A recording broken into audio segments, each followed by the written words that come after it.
ana khairu minhu adalah ucapan yang keluar daripada Azazil ketika Allah Subhanahu wa ta'ala memerintahkan kepadanya untuk bersujud kepada manusia pertama, yaitu Nabi Adam alaihi salam.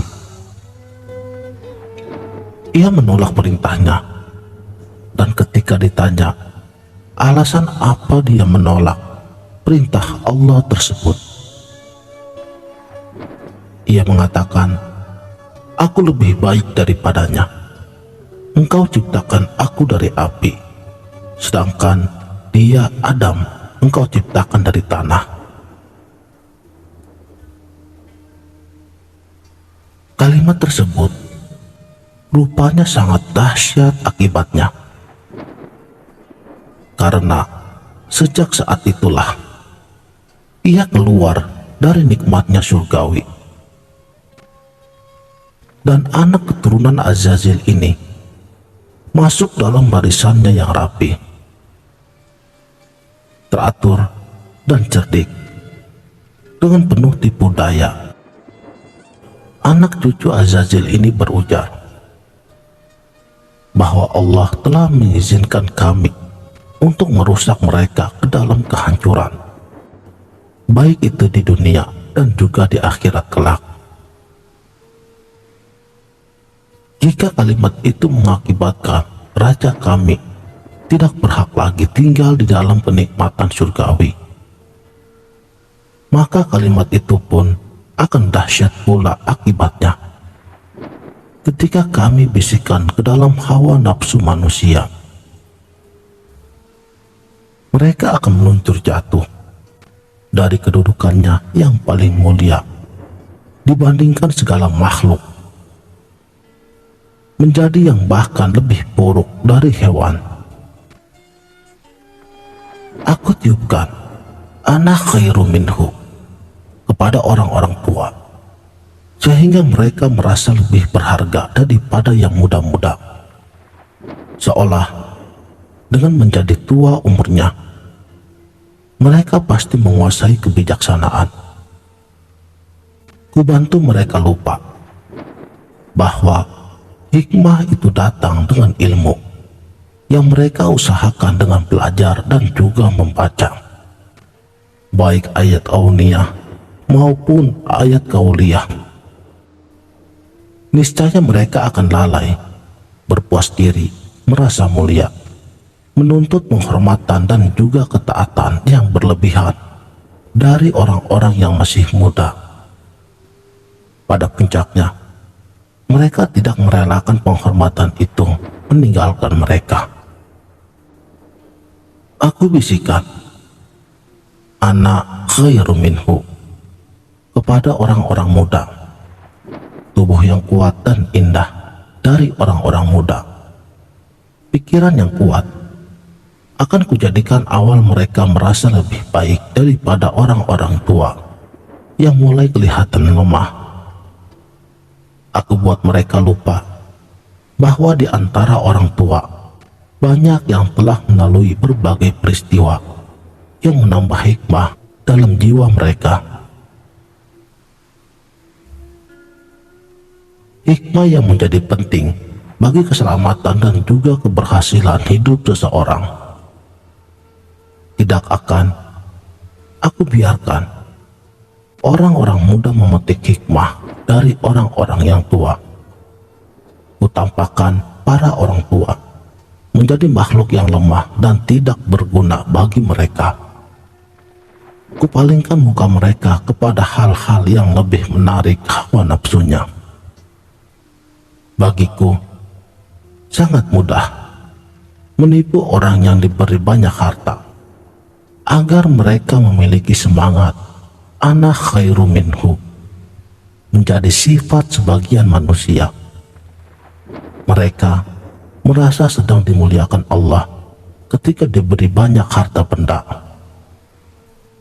Terus kubisikkan dalam kolbu mereka bahwa mereka lebih baik daripada yang kurang berharta, sehingga hilanglah rasa belas kasih, Sedangkan tanpa belas kasih, tidak akan ada belas kasih yang datang baginya dari makhluk bumi dan juga langit. Maka berkembanglah sifat rakus, takkan pernah puas dengan hartanya, sehingga tidak waspada terhadap cara mencari dan juga membelanjakannya. Kubantu mereka lupa bahwa harta adalah cobaan menyenangkan yang dapat dengan sangat gampang mengakibatkan manusia terjatuh dari kemuliaannya. Orang miskin yang kekurangan pun itu tidak akan aku lepaskan daripada ana khairu minhu.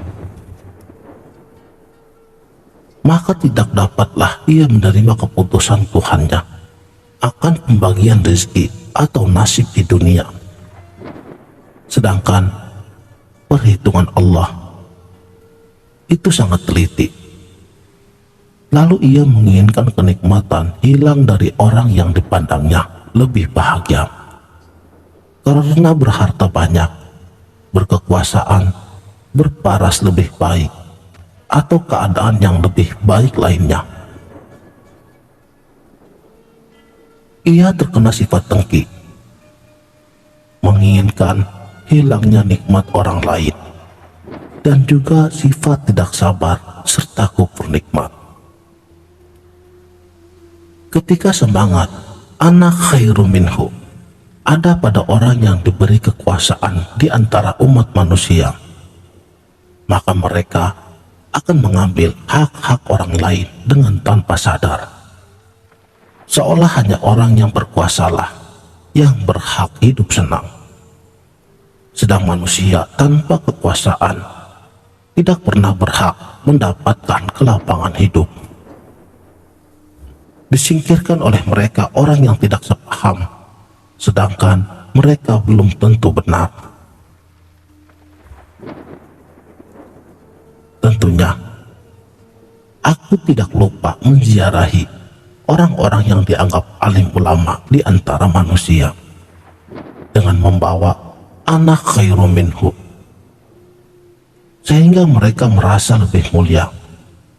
Jadilah ia membenci orang yang lebih alim dari dirinya, kadang menjadi lengah pula karena penghormatan manusia yang berlebihan kepadanya, menjadikannya merasa bahwa tanpa usaha mendekatkan diri kepadanya pun Allah telah membebaskannya daripada dosa.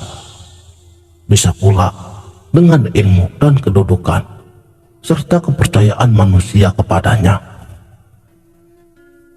ia mempermainkan agamanya untuk kepentingannya. Begitu beraninya, karena ku bantu ia dengan hembusan, aku lebih baik daripada dia. Demikianlah, takkan kubiarkan manusia mensyukuri nikmat. Aku selipkan semangat ana khairu minhu di setiap nikmat yang diberikan Allah kepada manusia. Nikmat kesehatan, nikmat kepandaian, kekayaan, kecantikan, kekuasaan, dan juga kekuatan.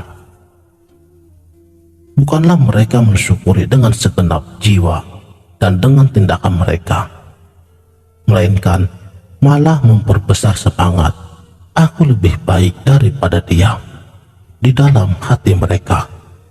Demikianlah setiap nikmat lalu menjadi bencana. Aku hembuskan anak khairu minhu di mana-mana di antara para ibu yang sedang berkumpul, sehingga sibuklah mereka mengumpulkan celah orang lain. Begitu pula di antara perempuan muda, laki-laki muda dan tua, dan juga orang pandai, orang kaya, orang kuat, dan banyak lagi yang lainnya. Jika aku telah berhasil menjadikan mereka memandang rendah manusia yang lain, maka akan lebih mudah jalan membimbing mereka kepada puncaknya, menolak kebenaran. Dan dengan tipuan kami, maka orang tua, orang muda, orang cantik dan juga tampan, orang kaya dan berkuasa, orang yang dimuliakan, orang yang dianggap pandai, itu tidak dapat menerima kebenaran yang dibawa oleh orang yang mereka anggap lebih rendah. Pada puncak ini, lengkaplah sudah penyakit utama di dalam hati manusia, sifat kibir, yaitu sifat merendahkan orang lain dan juga menolak kebenaran. Sekianlah, mudah-mudahan video ini dapat bermanfaat.